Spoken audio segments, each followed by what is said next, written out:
예,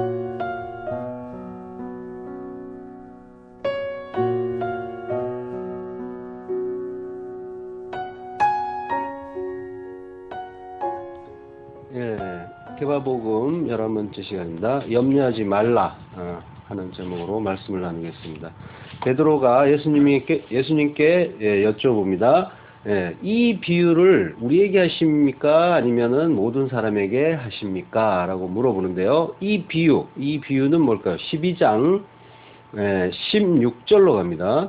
함께 읽겠습니다. 16절부터. 또 비유로 저희에게 일러 가라사대 한 부자가 그 밭에 소출이 풍성하매 심중에 생각하여 가로되 내가 곡식 쌓아둘 곳이 없으니 어찌할꼬 하고 또 가로되 내가 이렇게 하리라 내 곡간을 헐고 더 크게 짓고 내 모든 곡식과 물건을 거기 쌓아두리라. 또 내가 내 영혼에게 이르되 영혼아 여러 해 쓸 물건을 많이 쌓아두었으니 평안히 쉬고 먹고 마시고 즐거워하자 하리라 하되 하나님은 이르시되 어리석은 자여 모오늘 밤에 내 영혼을 도로 찾으리니 그러면 내 예비한 것이 네 것이 되겠느냐 하셨으니 자기를 위하여 재물을 쌓아두고 하나님께 대하여 부여치 못한 자가 이와 같으니라. 아멘. 이 비유 말씀을 먼저 하셨어요. 그런데 이 말씀은 또 하게 된 이유가 바로 앞에 어떤 청년 때문에 하게 됐어요. 12장 13절로 갑니다. 제가 읽겠습니다. 13절. 무리 중에 한 사람이 이르되 선생님 내 형을 명하여 유업을 나와 나누게 하소서 하니 이르시되 이 사람아 누가 나를 너희의 재판장이나 물건 나누는 자로 세웠느냐 하시고 저희에게 이르시되 삼가 모든 탐심을 물리치라 사람의 생명이 그 소유에 넉넉한데 있지 아니하니라 하시고 어떤 청년이 예수님이 말씀을 가르쳐주고 계시는데 그 중간에 나와서 자기 형님이 유산을 나누어 주지 않는다. 그러니까 그걸 좀 해결해 주세요 하고 요청을 하는 거예요. 당시에는 랍비들이 백성들의 이제 재판관의 어떤 역할도 했어요. 그래서 이런 그 청년의 행위는 엉뚱한 것 같지만 사실은 뭐 정당하고 자연스러운 요청이기도 해요. 히브리 사람들의 그 유대인들의 그 유산 상속의 어떤 그런 그 관습을 보면은 이 청년처럼 형이 있고 이제 자기가 있고 형제가 둘이죠. 그러면 그때 장자는 전체 유산의 3분의 1을 가져요. 그리고 동생이 3분의 1을 갖는 거예요. 그런데 형이 그걸 제대로 나눠주지 않았기 때문에 이 동생이 거기에 대해서 불만을 갖고 예수님을 찾아온 거예요.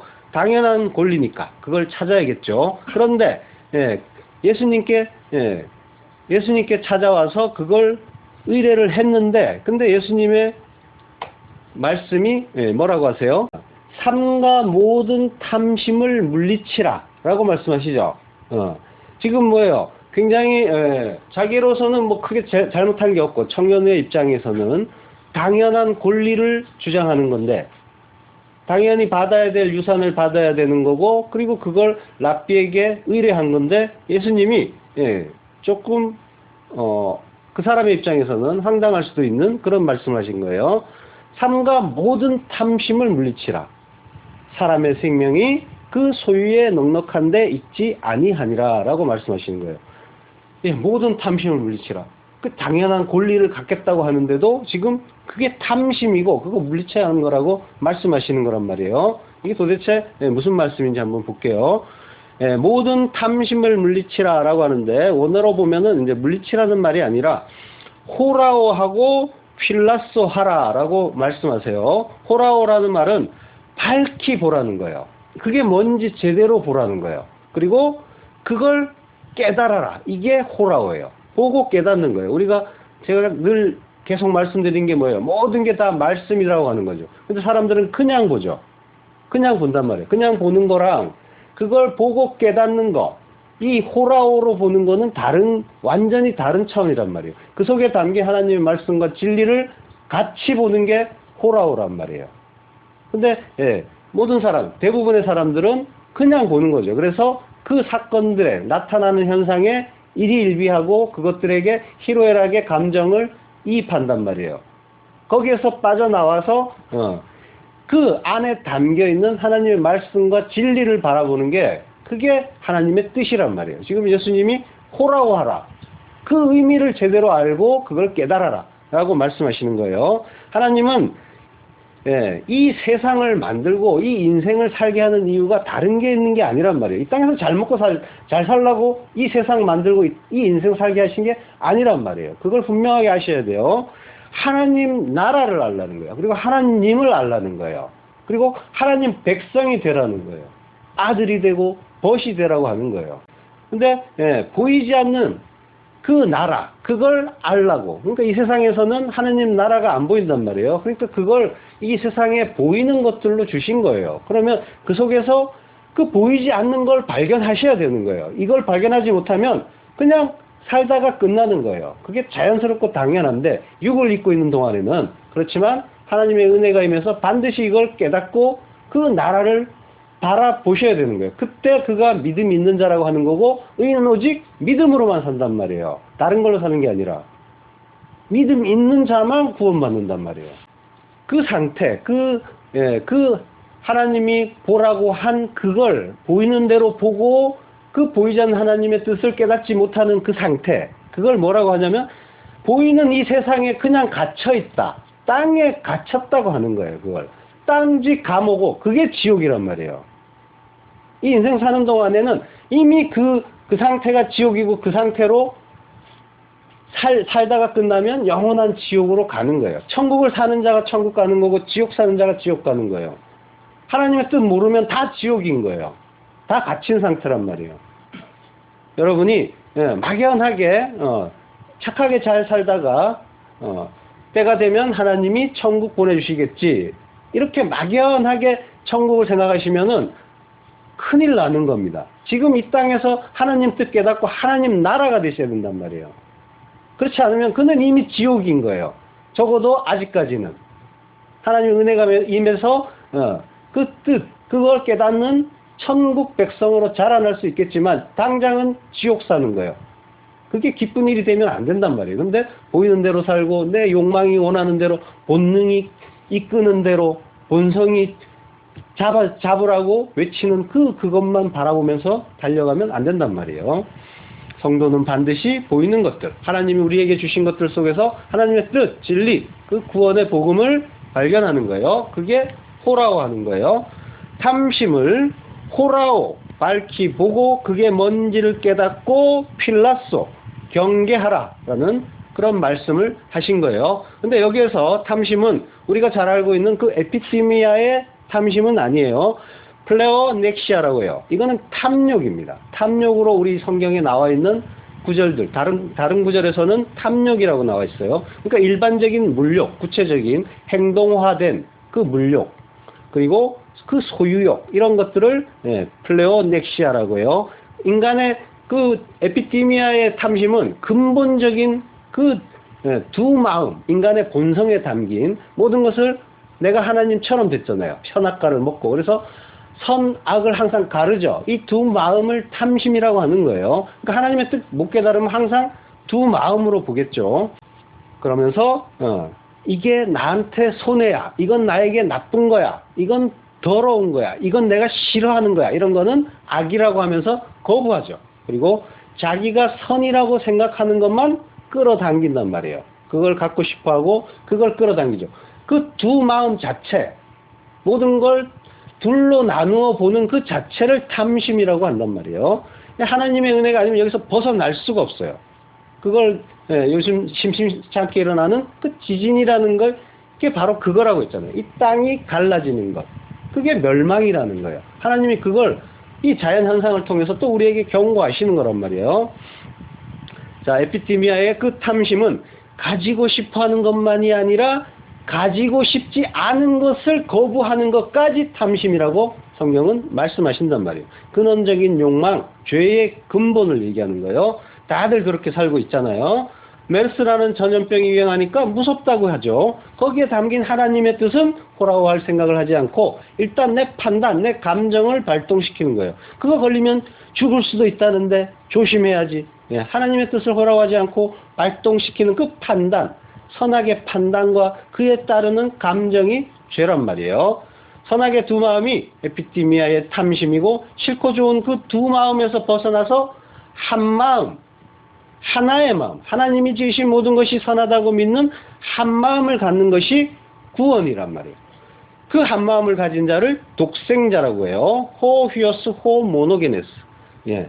지금 예수님은 청년에게 그 에피티미아의 탐심에서 비롯된 플레오넥시아라는 그 탐욕, 그 소유욕을 밝히 보아서 그게 뭔지 알고 경계하라라고 가르쳐 주시는 거예요. 아마 청년은 억울했겠죠. 탐욕은 형이 부리고 있고 자기는 정당한 요구를 하고 있는 중인데 손해를 본 내가 왜 탐심을 가졌다고 야단을 맞는가 속상할 법도 하겠죠. 예.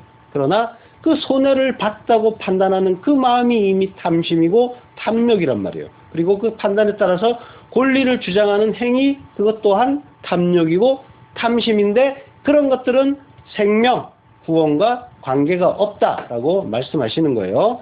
청년의 상황에 담긴 하나님의 뜻, 구원의 복음을 호라오할 때 그가 구원받는 거고 그게 생명이다라고 말씀하시는 거예요. 생명, 조회. 이 조회는 영원한 그 하나님의 참 생명을 말하는 그런 단어예요. 모든 사람들이 다 짐승들까지 다 호흡이 있다고 하죠. 그러면서 다 살아있다고 해요. 근데 그게 살아있는 게 아니란 말이에요. 하나님의 입장에서는. 하나님이 그 눈으로 보면 하나님이 생명 주신 자, 하나님의 성령을 부어주어서 진짜 생명, 그 조회의 참 생명을 가진 자만 그를 살아있다고 하는 거예요.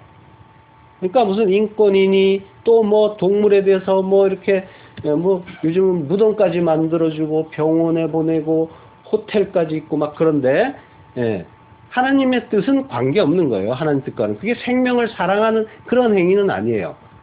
물론 뭐 하지 말라는 것도 아니에요. 근데 진짜 생명 뭔지 알고 그거부터 챙기라는 거예요.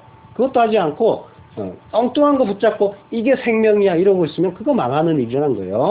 하나님의 영이 가입된 자, 그 하나님의 참뜻 깨닫고 진리를 아는 자, 그리고 그 진리를 내 안에 간직하고 그 씨, 그 생명의 씨를 간직하고 그걸 타인에게 전해줬을 때 그까지 살아날 수 있는 자, 그가 생명인 거예요.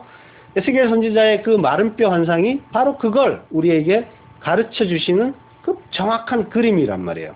따라서 성도는 사람을 보아도 안 되고 그들의 행위에 일이 일비할 필요도 없는 거예요. 사람에 대해 기뻐하고 슬퍼한다는 건 그들을 믿고 있는다는 거예요. 그들을 믿는다는 거예요. 하나님을 보는 게 아니라 하나님의 뜻을 보고 하나님을 믿는다는 게 아니라 인간을 보고 인간을 믿는다는 거예요.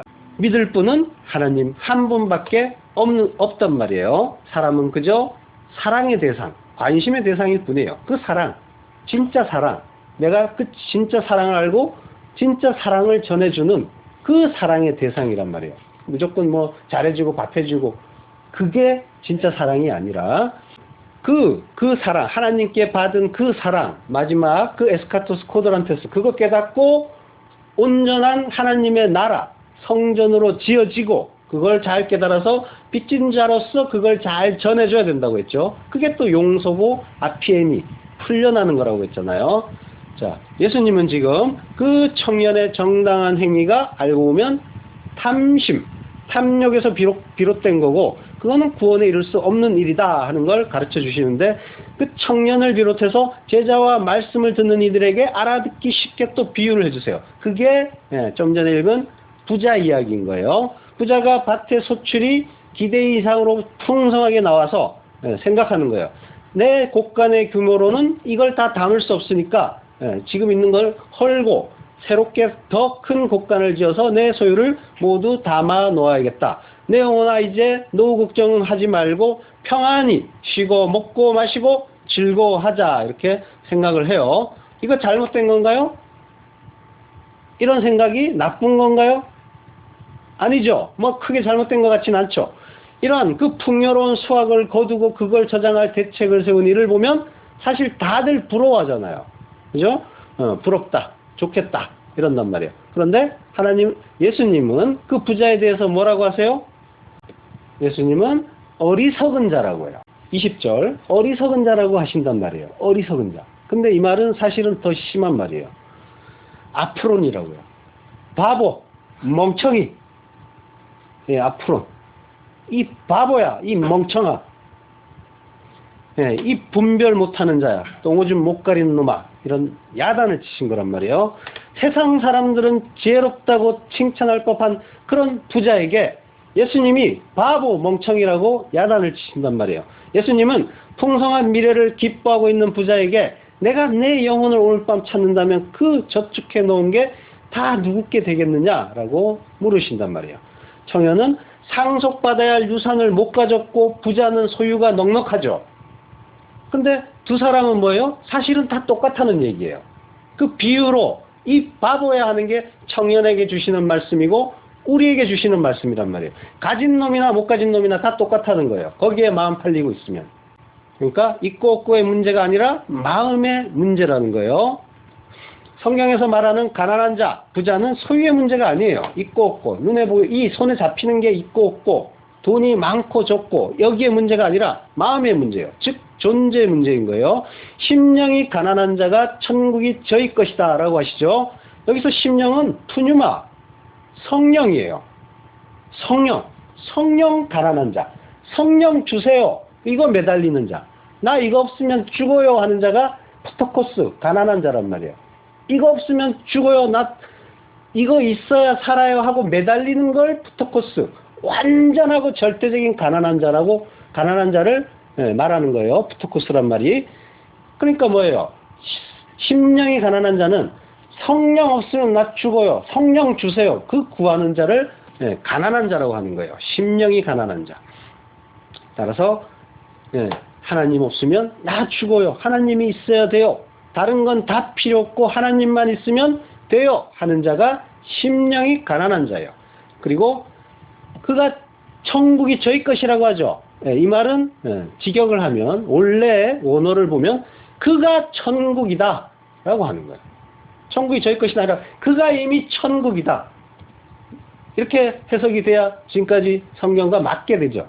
일관성이 있잖아요. 그죠? 그가 천국이다. 성경은 이렇게 돼 있어요. 원어를 보면. 지금 예수님은 인간에게 있어서 정말 중요한 것은 참 생명, 영원한 생명인데 그 생명은 돈이나 재물로 살 수 있는 게 아니라고 하는 거예요. 하나님만 구하는 자. 그가 이 땅에서도 이미 천국이라는 거예요. 하나님 나라, 하나님 백성. 그가 나라라는 거예요. 하나님의 뜻은 계속 이거잖아요. 하나님 나라라니까요.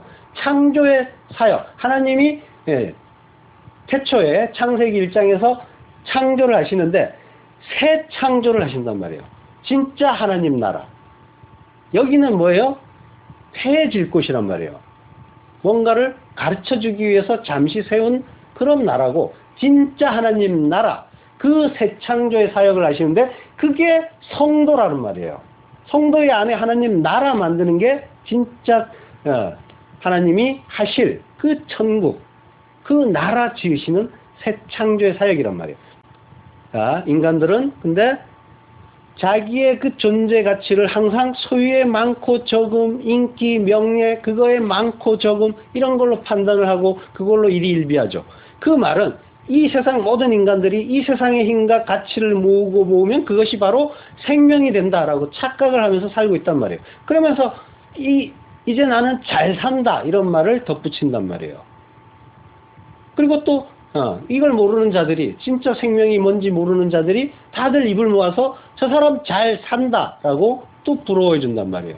그게 잘 사는 게 절대로 아닌데, 이 바보들이나 하는 짓인데, 멍청이들이나 하는 짓인데, 그걸 부자라고 부러워하고, 그리고 자기도 그렇게 되고 싶다고, 그리고 소망한단 말이에요. 이거는 완전히 착각이란 말이에요.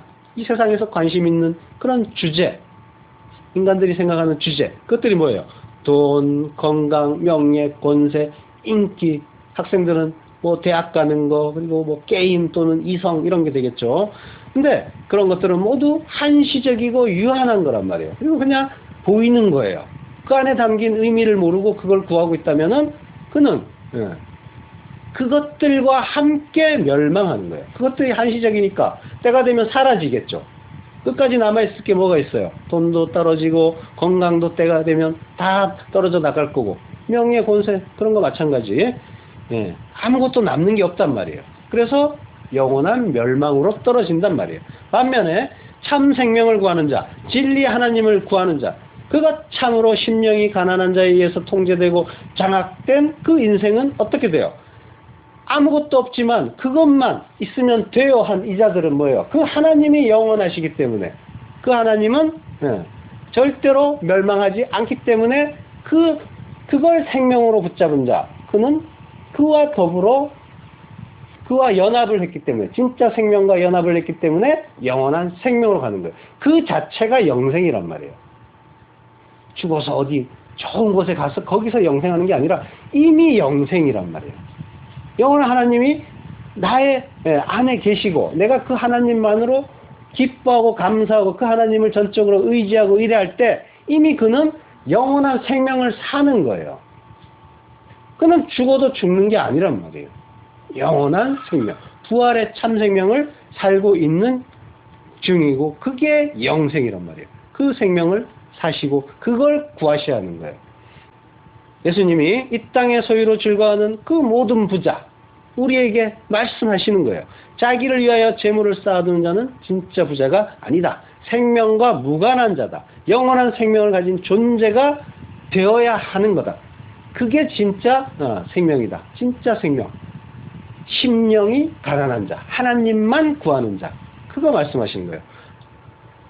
너희가 부자 같지만 실상은 부자가 아니라 가난한 자라고 또 말씀을 하시죠. 진짜 부자는 성령 구하는 자고 요한계시록 3장 17절 내가 말하기를 나는 부자라 부요하여 부족한 것이 없다 하나 내 곤고한 것과 가련한 것과 가난한 것과 눈먼 것과 벌거벗은 것을 알지 못하도다. 예. 라오디게아 교회에 주신 말씀이죠.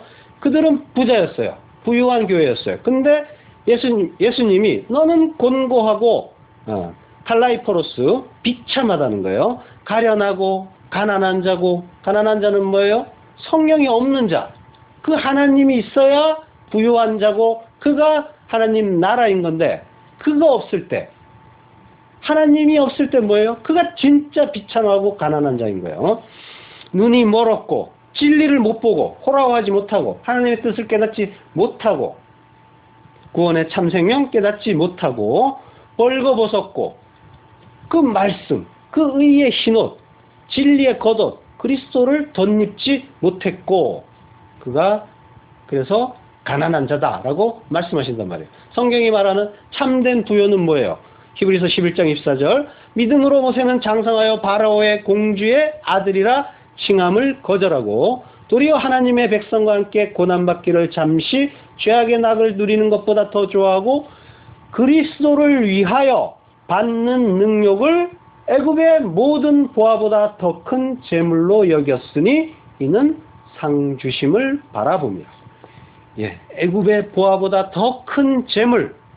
진짜 부자가 뭐라는 거예요? 그리스도를 위하여 받는 능력. 다른 게 보물이 아니라, 다른 게 부요가 아니라 그리스도를 위하여 받는 능력이 진짜 부요라는 거예요. 오네이디스모스, 비난, 모욕, 조롱 이런 말이에요. 그러니까 애굽의 모든 보화보다 더 큰 재물이 바로 그리스도를 위한 비난, 모욕, 조롱이라는 거예요. 예수님 때문에 손해보는 것, 이게 우리의 재물이고 예수를 믿음으로 우리가 당하는 환난, 이게 성도의 부요인 거예요. 예수께 순종하기 위해서 손해보는 게 우리의 풍부인 거예요. 그들이 부자입니다. 이 역설이 이해가 가셔야 돼요. 이 땅에서 나타나는 하늘의 부요는 하나님 나라의 백성답게 사느라서 이 땅에서는 조금 손해보고 핍박받고 억울한 일을 당하는 것처럼 보여요. 그렇지만 사실은 그게 진짜 부자인 거예요. 그 십자가의 능력, 그게 진짜 힘이고 풍요라는 거예요. 천국의 부자 되시길 축원해요. 성도는 사람이 가진 소유로 가난하다, 부자다라고 말하면 절대로 안 되는 겁니다. 가진 게 없다고 창피해서도 안 되는 거예요. 마찬가지예요. 그 청년이 가진 것 없이도 이 탐욕을 가진 자, 멍청이라는 야단을 맞은 것과 똑같은 거예요. 가진 게 없다고 창피하고 돈 좀 있다고 재는 거, 이게 똑같은 일이란 말이에요. 그거는 뭐예요? 있으면 좋겠다고 하는 그것과 같은 일이기 때문에, 그죠? 없어서 창피하다는 건 있으면 좋아 라고 하는 것과 똑같잖아요. 나 그거 없어도 돼 하는 그런 자유가 아니잖아요. 진짜 부자, 하나님을 기업으로 받은 그 참 그리스도인만이 진짜 부자인 거예요. 히브리서 10장 32절, 전날에 너희가 빛을 받은 후에, 예수 그리스도를 믿은 후에 고난의 큰 싸움에 참은 것을 생각하라. 혹 비방과 환난으로서 사람에게 구경거리가 되고 혹 이런 형편에 있는 자들로 사귀는 자 되었으니 너희가 갇힌 자를 동정하고 너희 산업을 빼앗기는 것도 기쁘게 당한 것은 더 낫고 영구한 산업이 있는 줄 알미라. 영원한 그 나라. 예. 그러므로 너희 담대함을 버리지 말라. 이것이 큰 상을 얻느니라. 담대하라는 거예요. 담대하라는 말, 두려워하지 말라, 이런 말이 성경에 몇 번 나와요? 366번 나옵니다. 365일 동안 걱정하지 말고, 윤년에 가끔씩 나타나는 하루 더 나올 때도 걱정하지 말라고 366번이나 주셨어요. 진짜 귀중하고 값진 재산을 갖고 있는 자는 그 값진 것을 위하여 작은 것들을 잃게 될 때 그것을 기쁘게 받아들일 수 있게 되는 거예요. 1만 달란트를 얻은 자, 그가 100데나리온을 가볍게 여길 수 있단 말이에요. 천국이 된 자는 이미 1만 달란트 탕감받고 1만 달란트 가진 자라는 거예요. 세상의 것들은 다 합쳐봐야 100데나리온도 안 된단 말이에요. 내가 가진 모든 걸 손해를 본다고 해도 성도는 사실상 속상할 것도 억울할 것도 배 아플 것도 없는 거란 말이에요. 천국이 됐어요? 그러면 다 줘 버리시란 말이에요. 그까지 재물, 그까지 자존심, 명예, 그런 것들의 손실이나 손상에 마음 뺏기지 말란 말입니다. 그래서 성을 빼앗는 것보다 마음을 지키는 자가 진짜 용사다라고 성경이 말씀하시는 거예요. 자동차가 달리는 그 도로가 인생의 축소판처럼 보여요. 다들 바빠서 열심히 달려간단 말이에요. 시간이 돈이고 생명이니까 모두들 남보다 빨리 가려고 달려가요. 절대로 뒤처질 수 없고 손해볼 수도 없다고 하면서 빵빵거리면서 달려가죠. 그런 원초적 본능이 그 도로에서 튀어나온단 말이에요. 자동차 핸들을 잡으면 그 사람의 본성이 부지불식간에 드러나는 걸 볼 수가 있어요. 아무리 점잖은 척, 교양 있는 척해도 자동차 운전하면은 그 사람이 본성이 저절로 보여요. 누가 내 앞길을 가로막을 때 어떻게 돼요? 참지 못하고 쫓아가서 보복하는 일이 요즘 자주 일어나죠. 이게 세상 용사들의 모습인 거예요. 세상의 용사. 이 세상에서 잘나고 앞서가고 이기기 위해서 달리는 그 용사는 뭐예요? 이 세상에서 망하는 자고, 그리고 하나님이 원하는 용사는 뭐예요? 기드온에게 용사여 하고 부르시죠. 여호와의 사자가 천국의 용사를 부르시는 거란 말이에요. 십자가 군병이라고 하죠. 십자가 가슴에 붙이고 십자군 전쟁하러 간 그 십자가 군병을 이야기하는 게 아니에요. 그 십자가 군병들, 십자군 전쟁에 나간 그 군대들은 온갖 약탈을 다 하고, 그리고 하나님의 뜻을 모르니까 이게 잘하는 거야 하면서 달려갔단 말이에요. 이게 오해한 기독교인들의 전형인 거예요. 그래가지고 온갖 악한 짓, 약탈, 만행, 그런 것들을 다 저질렀어요. 그렇지만은 진짜 십자가 군병은 십자가에 달려 죽은 자인 거예요. 예수 그리스도와 함께, 예수님과 함께 십자가에 달려 죽은 자가 진짜 십자가 군병이고, 그가 진짜 하늘의 용사인 거예요. 세상의 지혜, 세상의 부요를 찾는 자는 하나님이 앞으로 바보 멍청이라고 야단을 치신단 말이에요. 하늘의 지혜, 하늘의 풍요를 바라보면서 하나님에 대하여 부요한 자가 되시기를 바랍니다. 이게 바로 다음 절 21절 말씀이죠. 뭐라고 덧붙이세요? 염려하지 말라라고 하는 거예요. 22절이죠. 염려하지 말라. 인간의 탐심은 늘 염려를 해요. 어떻게 하늘만 보면서 사느냐? 그러면 뭐 먹고 살라고?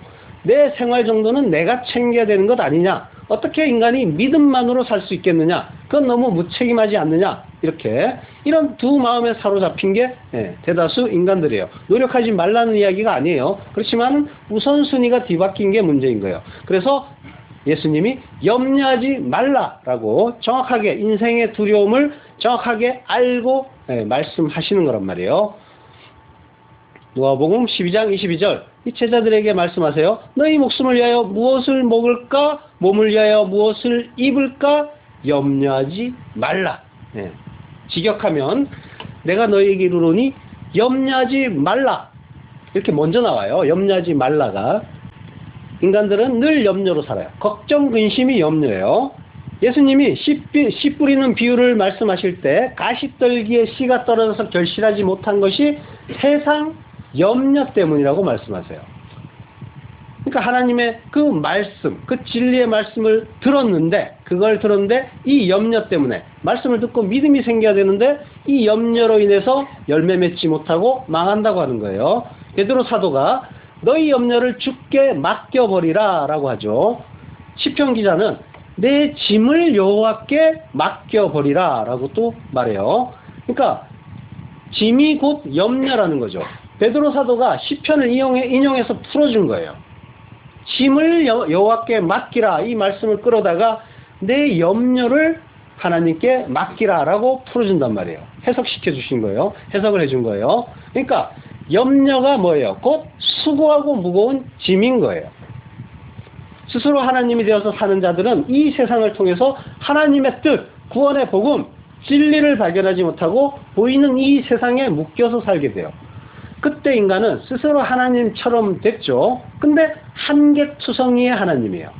그죠? 한 치 앞을 못 내다본단 말이에요. 그래서 자기가 짊어진 그 인생의 무게로 인해서 짓눌리게 되는 거예요. 그게 염려고 그게 짐이란 말이에요. 항상 염려하고 근심 걱정하잖아요. 그게 뭐예요? 내가 하나님이란 증거예요.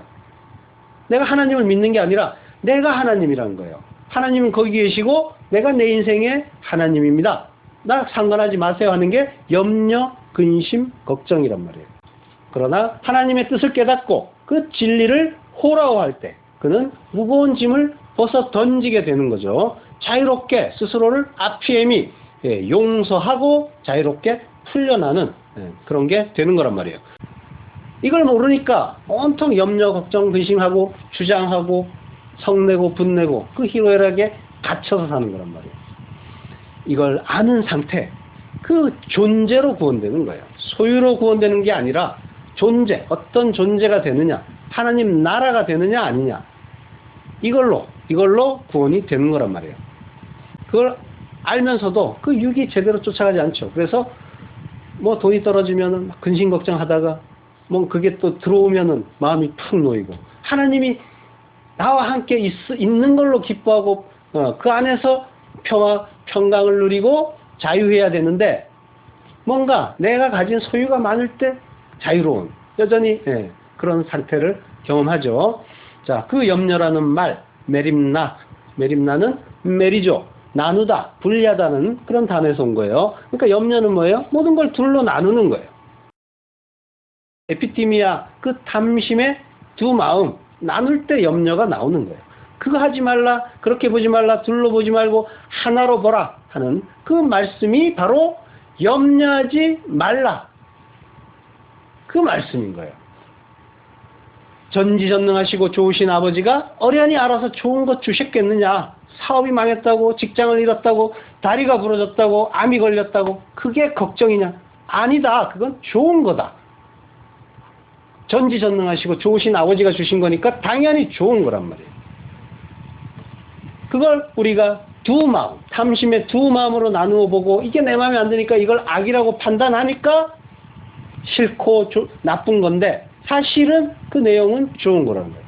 그 진리의 눈으로 호라호하게 되면 그건 좋은 거란 말이에요. 좋으신 그 하나님을 믿음으로 바라볼 때 나에게 닥친 모든 일은 나를 깨닫게 하시는 말씀이고, 말씀은 구원의 복음이니까 항상 그게 바로 낮추시고 시험하시는 하나님의 좋은 선물이고 우리를 버리지 않았다는 증거고, 대대로 우리의 옛사람과 싸워서 반드시 진멸시키겠다는 하나님의 신실한 약속의 이행인 겁니다.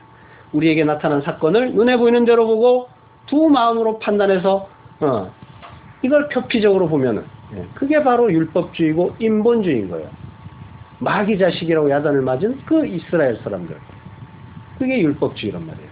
말씀을 표피적으로 보면 그거 하지 마, 그게 염려하지 마 하는 말씀인 거예요. 그 염려의 내용, 그게 뭐냐 하니까 먹는 것, 마시는 것, 입는 것, 무엇을 입을까, 무엇을 마실까, 무엇을 입을까 걱정하지 말라라고 하죠. 그 내용이 이거란 거예요. 뭐죠 이게? 하늘의 양식으로 먹어라, 하늘의 말씀, 그리고 하늘의 생수 성령 마셔라, 의의 그 흰옷 그리스도로 그 덧입어라. 전부 뭐예요? 구원에 대한 이야기 하시는 거예요. 우리를 하늘의 그 양식으로 먹이시고 그 하늘의 생수로 마시게 하고 그 진리의 말씀으로 입혀주시는 것, 전부 구원의 복음 이야기하는 거예요. 그런데 그 율법적인 사고, 그 두 마음으로 매림나죠, 염려하면 그 어떻게 해요? 율법주의자들, 그들은 항상 자기들이 그걸 만들어야 되고, 그리고 만들어서 먹어야 되고, 만들어서 마셔야 되고, 만들어서 입어야 되죠. 만들어서 입은 게 뭐예요? 그 선악과 그 뒤에서 먹고 무화과 잎사귀로 가린, 나뭇잎 잎사귀로 가린 그거란 말이에요. 그거는 뭐예요? 그건 안 된다는 거예요. 그래서 벗겨버리잖아요. 그리고 예수 죽여서 만든, 무죄한 짐승을 죽여서 만든 가죽옷 입혀주시잖아요. 그거 입어야 된다는 거예요. 자, 그리고 예수님이 내가 생명의 양식이다, 나를 먹어라 라고 하시잖아요. 그리고 초막절에 내가 생수니까 나를 마셔라, 그 사마리아 여인에게 그 목마르지 않는 그 물을 주겠다 라고 하시는 거. 근데 전부 뭐예요? 엉뚱한 거 먹고 마시고 그리고 입고 있죠. 그리고 그거에 목숨 걸고 있고, 온통 TV를 보면은 먹는 이야기, 먹방이니 요리니 전부 그거예요. 그걸로 건강해지고 그걸로 잘 살 수 있다는 거예요. 전부 진리예요. 인간이 하나님이 눈을 열어주지 않으면 글로 갈 수밖에 없다는 거예요. 그러니까 온통 그런 거에 매이는 거란 말이에요. 자, 누가복음 12장 24절 그러면서 말씀하시죠. 까마귀를 생각하라. 심지도 아니하고 거두지도 아니하며 골방도 없고 창고도 없으되 하나님이 기르시나니 너희는 새보다 얼마나 더 귀하냐. 하물며 너희일까 보냐. 이 믿음이 없는 자들아. 이런 말씀 하시는 거죠. 까마귀, 그 새, 율법, 그 새는 오직 예수님이 그 씨를 심는 그 죽음을 죽으러 오신 분이기 때문에 그 율법, 그 성전, 옛 성전, 그 새는 절대로 씨를 심을 수 없다. 그러니까 당연히 뭐예요? 추수할 수 없겠죠.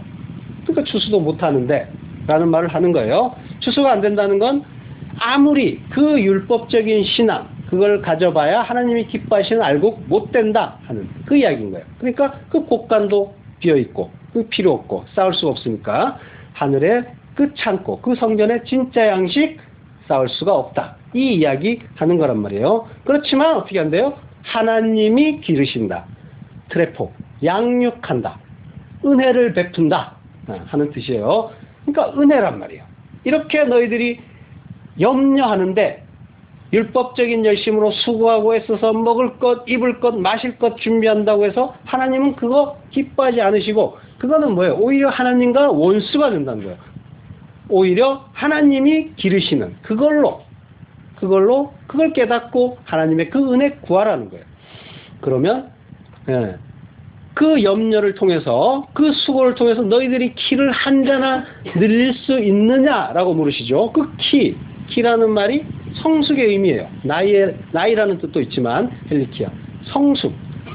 그 말씀, 하나님의 그 말씀, 그게 진리인데 너희들이 염려하는 그 수고로 너희들이 아무리 율법이라는 성전에 올라타고 율법의 날개 터덕거리면서 그 까마귀 날개로 아무리 날라봐야 그게 구원에 이르는 일이 아니다 라고 말씀하시는 거예요. 그러면 구원은 어떻게 되는 거예요? 까마귀를 봐, 그거 갖고 구원 되겠어? 어떻게 해야 돼요? 그럼 내가 업어 날라야지 그 말씀하신 거예요. 출애굽기 19장 4절. 나의 애굽 사람에게 어떻게 행하였은가? 내가 어떻게 독수리 날개로 너희를 업어 내게로 인도하였음을 너희가 보았느니. 예. 하나님 흉내 내겠다고 삶의 그 인생의 주체가 되어서 선악 주체가 되어서 열심히 퍼덕거렸는데 그 자리에서 내려와서 피조물의 자리, 하나님의 그 생명력을 부여받아서 그분에 의해서 옮겨지는 그 구원의 자리, 그 자리로 내려가는 게 구원이라는 거예요. 그게 영생이라는 거예요. 하나님 등에 타고 천국 가는 게 바로 그 의미인 거예요. 내가 포기되는 하나님 나라. 그 독수리 등에서 우리가 뭘 할 수 있겠어요? 가만히 있어야 된다니까요. 그래서 하나님이 가만히 있으라고 하는 거예요. 그리고 어떻게 알아요? 마음판에 새겨. 그게 하라시라는 말에 담긴 의미죠. 가만히 있고 마음에 새기라는 게 하라시. 그 단어에 담긴 의미란 말이에요. 지금 하나님이 우리를 등에 업고 독수리가 애굽에서 가나안으로 지금 실어 나르는 중이란 말이에요. 이 땅에서, 이 세상에서 하나님 나라로 실어 나른단 말이에요. 그걸 성도만 알아요. 거기에서는 염려할 게 없는 거예요. 염려, 걱정, 근심 이런 게 필요가 없는 곳이란 말이에요. 방방 뛰다가는 내 열심으로 뭔가를 하겠다고 나서면은 거기서 떨어지는 거예요. 오히려 가만히 있으면서 그 은혜 상고해야 되는 거예요. 그리고 그 날개 꼭 붙잡아야죠. 그게 믿음이에요. 내가 뭘 했다고, 내가 뭐라고, 그 하나님이 나를 이렇게 사랑하시고 이렇게 구원해 주시는가 감사해야죠. 그 은혜, 그걸 기뻐하고 감사하고 그 은혜를 찬양하는 거예요. 그래서 찬양하는 자들의 나라인 거예요. 천국은. 그 은혜하는 자, 그걸 기뻐하는 자, 그가 염려하지 않을 수 있게 되는 겁니다. 다음 시간에